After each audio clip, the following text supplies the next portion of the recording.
राजनाथ सिंह यांची मुलाखत सुरू आहे, आपण थेट तिकडे जाऊयात। बहुत अरसे से लोग कहते हैं मैंने आपका सवाल बहुत ही ठीक था, इसमें कहीं दो राय नहीं कि India is a soft state, कि इंडिया समझता है कि वो शांति चाहता है, इसलिए उसके खिलाफ कोई ऐसे अटैक्स होंगे नहीं, पाकिस्तान के अलावा और कोई करेगा नहीं। ये सॉफ्ट स्टेट टैग जो इंडिया को लगा हुआ है नेशनल सिक्योरिटी को लेकर, क्या ये सही है या आप समझते हैं कि ये गलतफहमी है?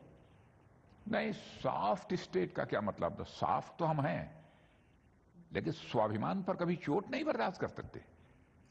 सॉफ्ट होने का मतलब ये नहीं होता है कि कोई हमारे ऊपर चोट करे, हमारे स्वाभिमान पर चोट पहुंचाने की कोशिश करे और हम चुप्पी साध कर और हाथ बांध कर बैठे रहें। ऐसा भारत नहीं रहा है।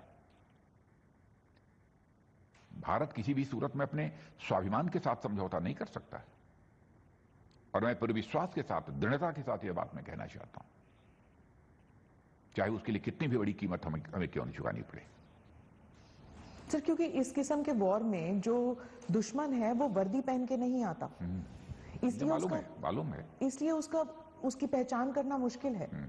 और पहचान करना मुश्किल है, नामुमकिन नहीं है, मुश्किल है, लेकिन क्या हमें क्षमता है उसे पहचानने की और ये जानने की और समझने की कि हमारे खिलाफ ऐसे वॉरफेयर शुरू हो चुका है? मुझे लगता है बहुत पुराने भारत की आप बात कर रहे हैं जी।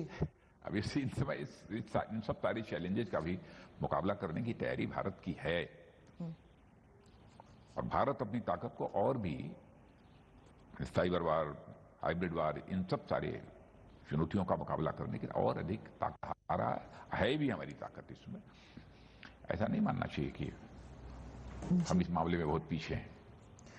नेशनल सिक्योरिटी जो है हमेशा भारत में एक गवर्नमेंट रोल या गवर्नमेंट ड्यूटी माना जाता था।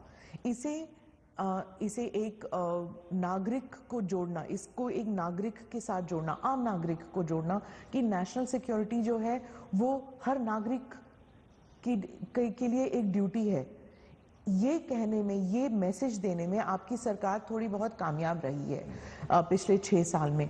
क्या ये एक सोची समझी एक प्लान था, एक सोचा सा प्लान था, या फिर ये आपके पार्टी में या आपके मे बी आरएसएस बैकग्राउंड या जो भी है, नेशनल सिक्योरिटी जो है इट्स इन योर नेचर, ये सही है? देखिए, नेशनल सिक्योरिटी के बारे में मैं चाहे पिछली सरकारें रही हूं, मैं किसी को भी जिम्मेदार नहीं ठहराना चाहता।